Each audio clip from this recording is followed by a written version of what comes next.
Praise the lord. ఉజ్జీవ సమయం అని మా కార్యక్రమాన్ని వీక్షిస్తూ ఆత్మీయంగా బలపడుతున్న మీ అందరికీ ప్రభు పేరిట నా వందనాలు. ఈ సమయంలో మా తండ్రి గారు దైవజనులు మోకా దావీద్ గారు వచ్చి దైవ సందేశాన్ని అందిస్తారు. అందరం శ్రద్ధతో విని దైవాశీర్వాదాలు పొందుకుందాం. ప్రభునందు ప్రియ దేవుని బిడ్డలారా, మరలా మనము దేవుని సన్నిధిలోనికి రావటానికి దేవుడు కృప చూపించారు. దేవుడు 11 నెలలు కాపాడి 12వ నెలలోనికి దేవుడు తీసుకుని వచ్చాడు. డిసెంబర్ నెలలోనికి. ఈ డిసెంబర్ యొక్క నెలంతా కూడా మరి క్రిస్మస్ యొక్క ఆనందాన్ని మరి అనేక మంది అనుభవించటం జరుగుతుంది ప్రపంచమంతా కూడా. ఈ డిసెంబరు 12వ నెలలో దేవుడు ప్రతి కుటుంబాన్ని దేవుడు సంతోషముతో నింపి ఈ కరోనా అనేటువంటి మహమ్మారి చేతుల నుంచి దేవుడు విడిపించినట్లుగా దేవుని సన్నిధిలో ప్రార్థన చేసుకుందాం. మా ప్రియమైన మా తండ్రి, మా దేవా, మీ నామమును కొందనాలు చెల్లిస్తూ ఉన్నాము.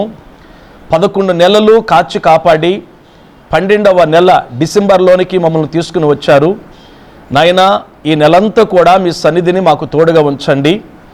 ప్రపంచమంతా కూడా నీవు జన్మించినటువంటి నీ జన్మని ప్రభువా జ్ఞాపం చేసుకుంటూ, నీ పుట్టుకను జ్ఞాపం చేసుకుంటూ, నాయనా, ప్రపంచ దేశంలో ఉన్నటువంటి అనేక మంది, కోట్ల మంది ప్రజలు నాయనా సంతోషించడానికి మీరు ఇచ్చిన కృపకై మీకు వందనాలు చెల్లిస్తూ ఉన్నాము. ఈ కరోనా అనేటువంటి మహమ్మారిని ప్రభువా మీరు లయం చేయండి. ప్రపంచాలకి స్వాతంత్ర్యాన్ని మీరు అనుగ్రహించమని వేడుకుంటున్నాం. విడుదల దయచేయండి. ఇప్పుడు నాయన వాక్యములోండి నాతో మాతో మాట్లాడమని యేసు నామం అడుగుచున్నాం తండ్రి, ఆమెన్. ప్రభునందు ప్రియులరా, దేవుని యొక్క వాక్యములోనికి మనం వెళ్ళి దేవుని యొక్క వాక్యాన్ని మనం ధ్యానం చేద్దాం. ఈరోజు నేను మీతో మాట్లాడే ధ్యాన అంశము, దేవుడు గద్దించు మనుషుడు ధన్యుడు అనేటువంటి అంశములో నుండి నేను మీతో మాట్లాడాలని ఆశపడుతున్నాను. ఒక మూల వాక్యాన్ని మనం దేవుని యొక్క వాక్యాన్ని చదువుకుందాం. యోబు గ్రంథము 5వ అధ్యాయము 17వ వచనాన్ని దేవుని వాక్యాన్ని చదువుకుందాం. దేవుడు గద్దించు మనుషుడు ధన్యుడు, కాబట్టి సర్వశక్తుడగు దేవుని శిక్షను తృణీకరింపనీయకము. ప్రభునందు ప్రియులరా, ఈ యోబు గ్రంథములో మనం చూస్తూ ఉన్నప్పుడు దేవుడు గద్దించు మనుషుడు ధన్యుడు అన్నాడు. పరిశుద్ధ లేఖనములో మనం చూసినప్పుడు దేవుడు 3 పనులు చేస్తాడు. మొట్టమొదటగా మనుషుడును ఆయన హెచ్చరిక చేస్తాడు. కొన్ని సందర్భాలలో మనుషుడు క్రమమును తప్పి ప్రవర్తించేటప్పుడు, లేదా తను మాట్లాడేటువంటి మాటల్లో లోపం కనబడుతూ ఉన్నప్పుడు, ఆత్మీయ జీవితానికి అతడు దూరమయ్యే పరిస్థితులు కలుగుతున్నప్పుడు దేవుడు మనుష్యుడిని ఏం చేస్తాడు అంటే హెచ్చరిక చేస్తాడు. హెచ్చరిక అంటే జాగ్రత్త అని చెప్పి. మనము గత నవంబర్ నెలలో తుఫానును చూచాం. తుఫాను అనేటువంటిది ప్రారంభమైనప్పుడు ప్రభుత్వాలు హెచ్చరిక చేశాయి. తీవ్రమైనటువంటి తుఫాను గనుక జాగ్రత్తగా ఉండండి అనేటువంటి హెచ్చరిక. ప్రియులారా, దైవ సన్నిధిలో దేవుడు మొట్టమొదటిగా ఆయన హెచ్చరిక చేస్తాడు. హెచ్చరిక చేస్తున్నప్పుడు ఇంకా విననప్పుడు దేవుడు 2వ పర్యాయం ఆయన ఏం చేస్తాడంటే ఆయన గద్దిస్తాడు అనే మాట మనము దేవుని యొక్క లేఖనములో మనం చూస్తాం. ఆయన గద్దింపు కంట దేవుని బిళ్ళారా రథసారథుల కంట గాఢ నిద్ర కలిగిందంట. ఆయన గద్దింపునకు దేవుని బిళ్ళారా మనుషుడు ఎవరైనా భయపడవలసిందే. దేవుడు గద్దిస్తాడు. గద్దింపును కూడా విననప్పుడు దేవుడు మనుషుడిని శిక్షిస్తాడు. ప్రియులారా, ఈరోజు నేను మీతో మాట్లాడేటువంటి ఈ అంశం గద్దింపు అనేటువంటి మాట. దేవుని యొక్క సన్నిధానములో యోబు భక్తుడు అంటున్నాడు, దేవుడు గద్దించిన మనుషుడు ధన్యుడు. దేవుడు ప్రతి మనుషుడిని ఆయన గద్దిస్తాడు. దేవుని యొక్క గద్దింపు మన జీవితానికి తైలాభిషేకము లాంటిది అన్నాడు దావీదు భక్తుడు. దేవునికి మహిమ కలుగునుగాక. దేవుడు మనను గద్దించినప్పుడు భక్తులు మనను గద్దించినప్పుడు ఆ గద్దింపుకి మనము లోబడగలిగినట్లయితే, ఆ గద్దింపును బట్టి మనము సరిదిద్దుకోగలిగినట్లయితే మన జీవితంలో దేవుని బిడ్డలారా ధన్యమవుతాయి అనేటువంటి ఒక మాట మనము దేవుని యొక్క లేఖనములో మనం చూస్తూ ఉన్నాము. ప్రభునందు ప్రియులారా, పరిశుద్ధ లేఖనములోనికి మనం వెళ్ళి కొన్ని మాటలు మనం చూద్దాం. మరొక వాక్యాన్ని మనం చూసినట్లయితే 94వ కీర్తన 12వ వచనాన్ని దేవుని యొక్క వాక్యాన్ని మనం చదివినప్పుడు కీర్తనకారుడు అక్కడ కూడా ఒక మాటను దేవుని బిడ్డలారా తెలియచేశాడు.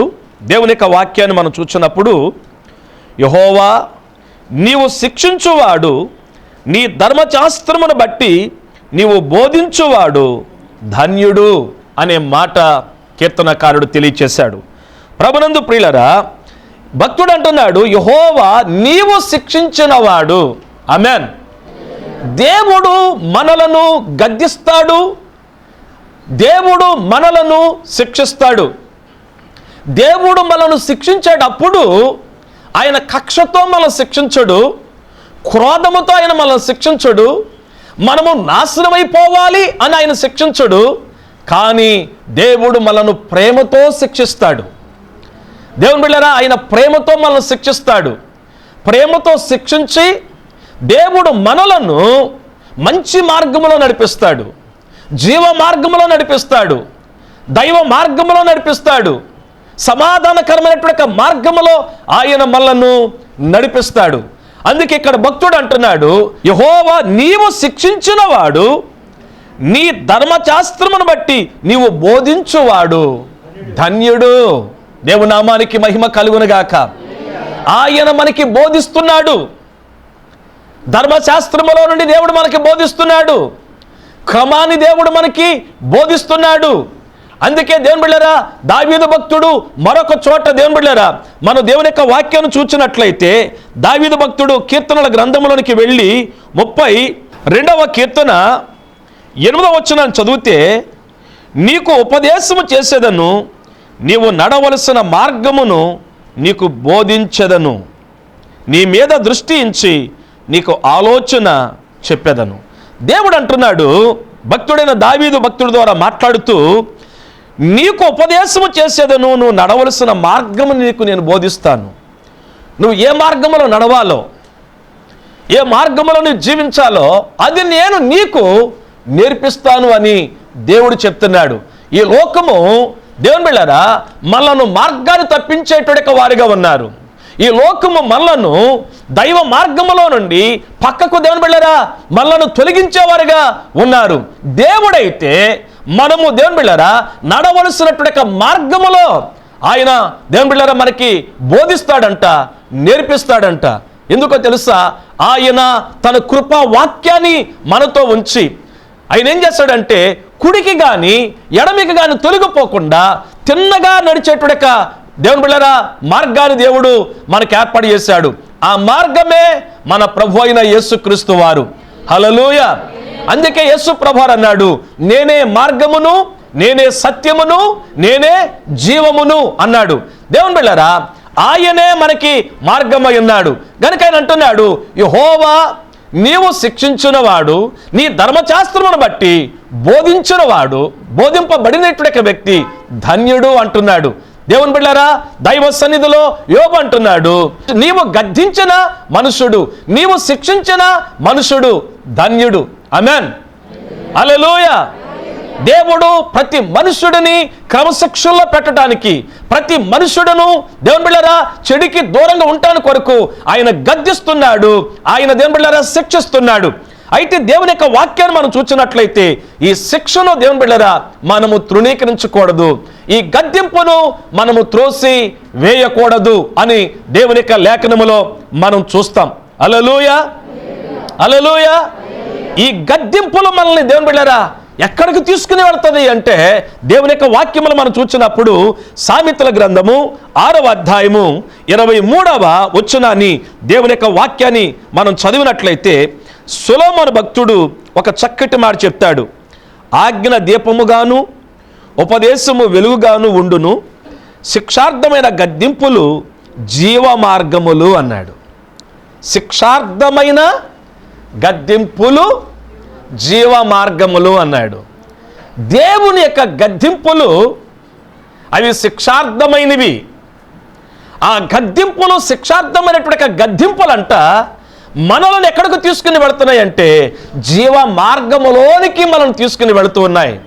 దేవుని బిడ్డలారా, దేవుని యొక్క మార్గములో మనుషుడు నడవాలని, దేవుని యొక్క మార్గములో మనుషుడు జీవించాలని, దేవుని యొక్క మార్గములో మనుషుడు నిలిచి ఉండాలి అని చెప్పి దేవుడు ఆశపడుతూ ఉన్నాడు. ఆయన దేవుని బిడ్డలారా, ఆయన గద్దించి ఆయన ఏం చేస్తున్నాడంటే ఆయన జీవ మార్గములో నడిపిస్తున్నాడు. నడిపిస్తూ తన భక్తులకి ఆయన ఏమని చెప్తున్నాడంటే, మీరు యెషయా గ్రంథము దేవుని బిడ్డలారా 8వ అధ్యాయంలోనికి వెళితే అక్కడ దేవుడు యెషయా ప్రవక్త ద్వారా మరొక మాటను తెలియచేశాడు. 8వ అధ్యాయము 11వ వచనం చదివితే, ఈ జనుల మార్గమున నడవకూడదని యెహోవా బహు బలముగా నాతో చెప్పి ఉన్నాడు, నన్ను గద్దించి ఈ మాట సెలవిచ్చను. ఏ మార్గము? పాపుల మార్గములో నడవకూడదని. దేవుని బిడ్డలారా, ఏ మార్గము? నరహంతకులు వెళ్ళే మార్గములనికి వెళ్ళకూడదని. ఏ మార్గము? త్రాగుబోతులు వెళ్ళే మార్గములనికి వెళ్ళకూడదని. ఏ మార్గము? దొంగలు వెళ్ళే మార్గములనికి వెళ్ళకూడదని. ఏ మార్గము? మోసం చేసేటువంటి మార్గములనికి వెళ్ళకూడదని. దేవుని బిడ్డలారా, దేవుడు ఆయన ఏం చేస్తున్నాడో తెలుసా? ఆయన జీవ మార్గములో నడిపిస్తున్నాడు, గద్దిస్తున్నాడు. ఆయన దేవుని బిడ్డలారా శిక్షిస్తున్నాడు. దేవునికి మహిమ కలుగును గాక. హల్లెలూయా. అయితే దేవుని యొక్క సన్నిధిలో మనం చూసినట్లయితే దేవుని బిడ్డలారా, దేవుడు మానవాళిని ఆయన శిక్షార్థమైన గద్దింపులతో ఆయన శిక్షిస్తున్నాడు, అవి జీవ మార్గములోనికి వెళ్ళటానికి. అందుకే దేవుని యొక్క వాక్యం అంటుంది, దేవుడు గద్దించు మనుషుడు ధన్యుడు. ఆమేన్. హల్లెలూయా. నా దేవుడు మనలను గద్దిస్తున్నాడు. నా దేవుడు మనలను దేవుని బిడ్డలారా హెచ్చరిక చేస్తున్నాడు. మన దేవుడు మనలను దేవుని బిడ్డలారా ఆయన శిక్షిస్తున్నాడు. ఎందుకో తెలుసా? అవి మన అంతరంగంలో దాగి ఉన్నటువంటి లోపాలను బయటికి తీసుకుని రావటానికి. శిక్షార్థమైనటువంటి గద్దింపులు నా ప్రభు ఇస్తున్నాడు. హల్లెలూయా, హల్లెలూయా. గద్దింపును నువ్వు త్రోసివేయొద్దు. గద్దింపుకు దేవుని బిడ్డలారా అవిధేయత కలిగి ఉండొద్దు. గద్దింపునకు విధేయత కలిగి ఉండు. గద్దింపుకి ఎవరైతే దేవుని బిడ్డలారా లోబడతారో వారు బుద్ధిమంతులగుతారని దేవుని యొక్క వాక్యం చెప్తుంది. హల్లెలూయా, హల్లెలూయా. గద్దింపునకు లోబడువారు ఎలా ఉంటారంటే వారు బుద్ధిమంతులు అని దేవుని యొక్క వాక్యం చదివిస్తుంది. చూద్దామా దేవుని యొక్క వాక్యాన్ని? సామెతల గ్రంథము 15వ అధ్యాయము. దేవుని బిడ్డలారా, దేవుని యొక్క వాక్యాన్ని మనం చూసినట్లయితే ఈ గద్దింపునకు ఎవరైతే లోబడతారో, శిక్షార్థమైనటువంటి గద్దింపులకు దేవుని బిడ్డలారా ఎవరు లోబడతారో వారు ఎలా ఉంటారో సామెతల గ్రంథము 15వ అధ్యాయము 5వ వచనం చూసినట్లయితే, మూఢుడు తన తండ్రి చేయ శిక్షను తునీకరించును, గద్దింపునకు లోబడువాడు బుద్ధిమంతుడగును అన్నాడు. ఆమేన్. హల్లెలూయా, హల్లెలూయా. మూఢుడు అంటే మూఢత్వం కలిగిన వ్యక్తి అంట తన తండ్రి చేయ శిక్షను తిరస్కరించును అన్నాడు. తిరస్కరించేస్తాడంట. తండ్రి చేసే శిక్షను తిరస్కరిస్తాడంట. నీవు నన్ను హెచ్చరిక చేయొద్దు, నీవు నన్ను గద్దించవద్దు, నీవు నాకు బుద్ధి చెప్పనక్కర్లేదు అని ఏం చేస్తాడంట? తిరస్కరిస్తాడంట, తృణీకరిస్తాడంట. అయితే పిల్లరా, దేవుని యొక్క సన్నిధిలో మనం చూస్తే ఆ 2వ భాగములు ఏమంటున్నాడంటే గద్దింపునకు లోబడువాడు బుద్ధిమంతుడగును అన్నాడు. దేవుని నామానికి మహిమ కలుగును గాక. దేవుని పిల్లలమైన మనము బుద్ధిమంతులుగా మనం ఉండాలి కానీ బుద్ధిహీనులుగా మనం ఉండకూడదు. దేవుడు సొలొమోను గారి ద్వారా అనేక మందికి దేవుని బిడ్డలారా ఈ భాగాన్ని వ్రాయించి పెట్టాడు. యవ్వన బిడ్డలారా దయచేసి గమనించండి. అమ్మా యవ్వన బిడ్డలారా, నీ తల్లి నీ తండ్రి ఒకవేళ నిన్ను గద్దిస్తుంటే, నిన్ను హెచ్చరిక చేస్తుంటే తృణీకరిస్తున్నావా? నువ్వు బుద్ధిహీనురాలు అయిపోతావు. నువ్వు బుద్ధిహీనురాలు అయిపోతావు. దేవుని బిడ్డలారా, మన ఒక కుటుంబం వచ్చి ఏడుస్తున్నారు.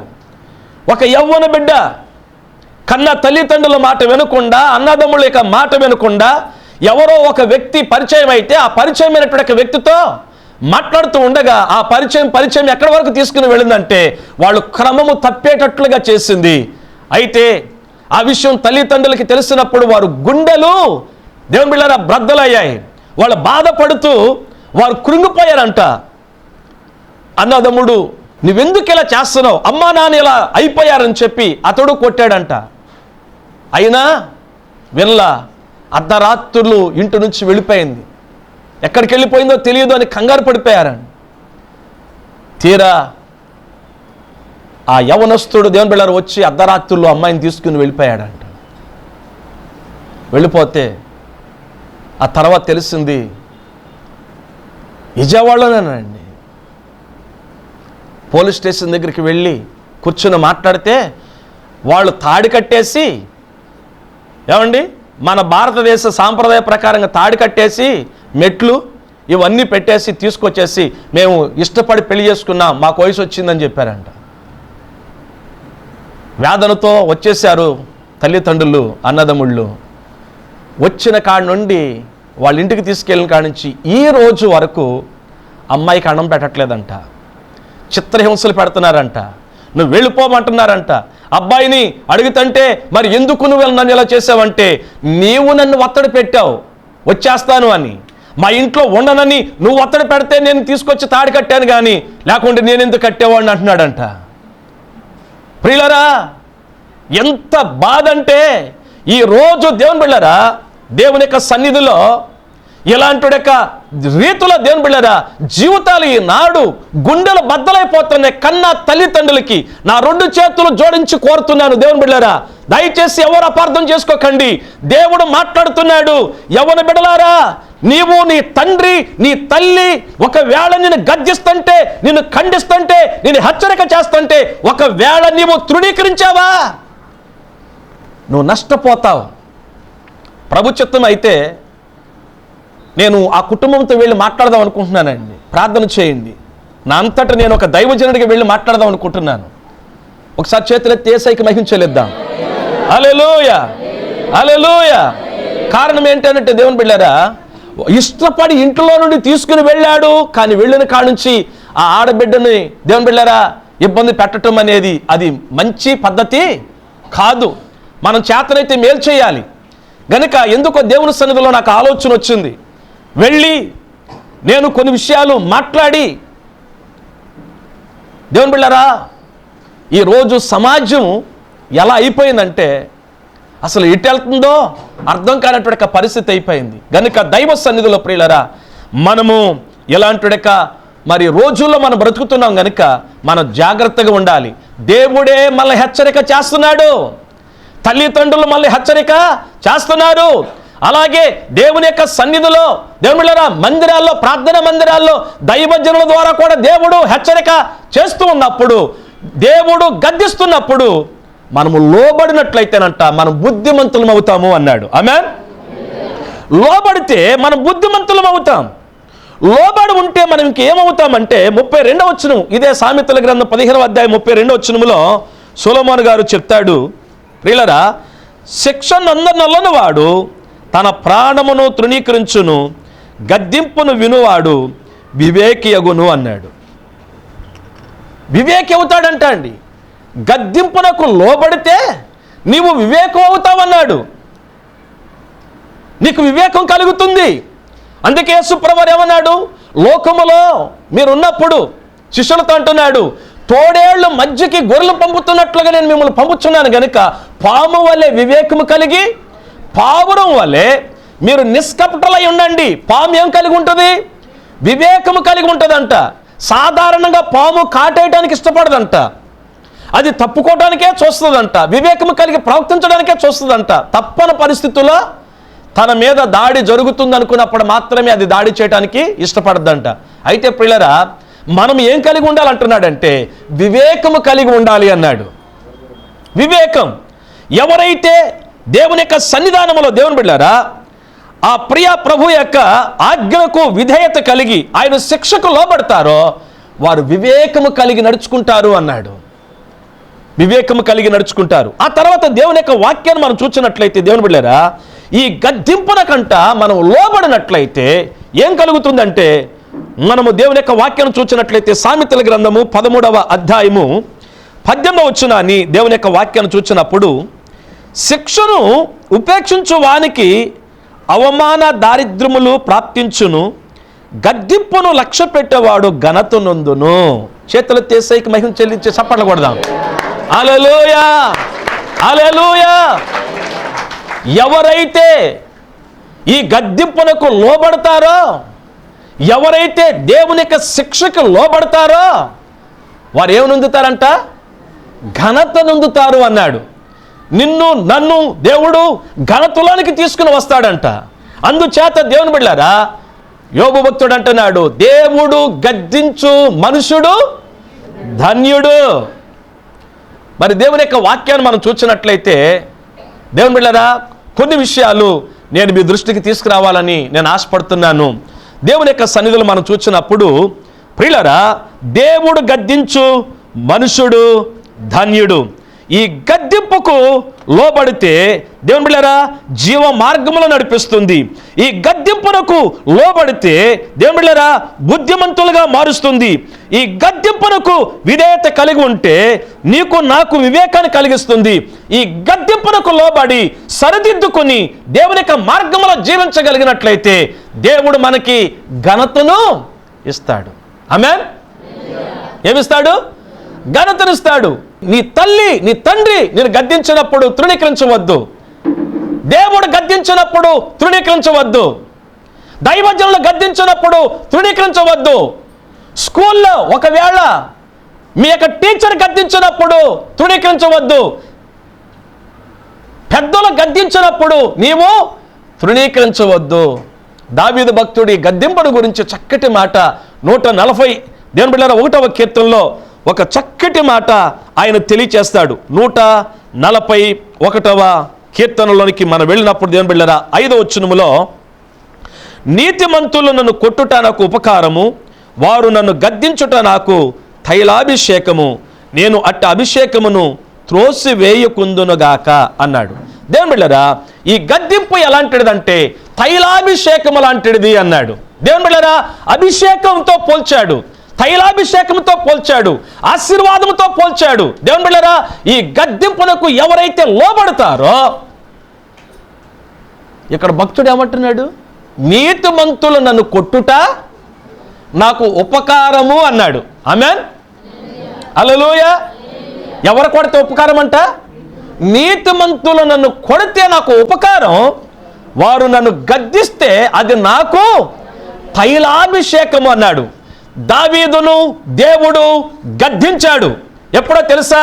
చేయకూడని పాపము దావీదు చేసినప్పుడు దేవుని బిడ్డలారా దేవుడు నాతాన్ యొక్క ప్రవక్తను పంపించి, దేవుడు దావీదు దగ్గరికి పంపించి, దేవుని బిడ్డలారా దేవుడంట ఆయన ఎవరినైతే ప్రేమిస్తాడో వారిని గద్దిస్తాడంట, ఎవరినైతే ప్రేమిస్తాడో వారిని శిక్షిస్తాడంట.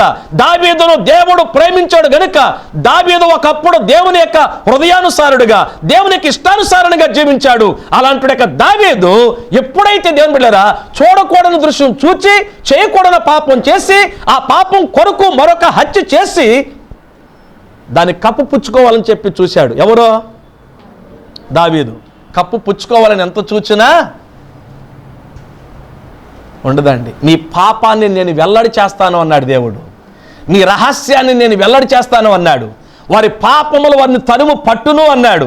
కొందరు పాపముల న్యాయ తీర్పుకి వారిని అప్పగించును అన్నాడు.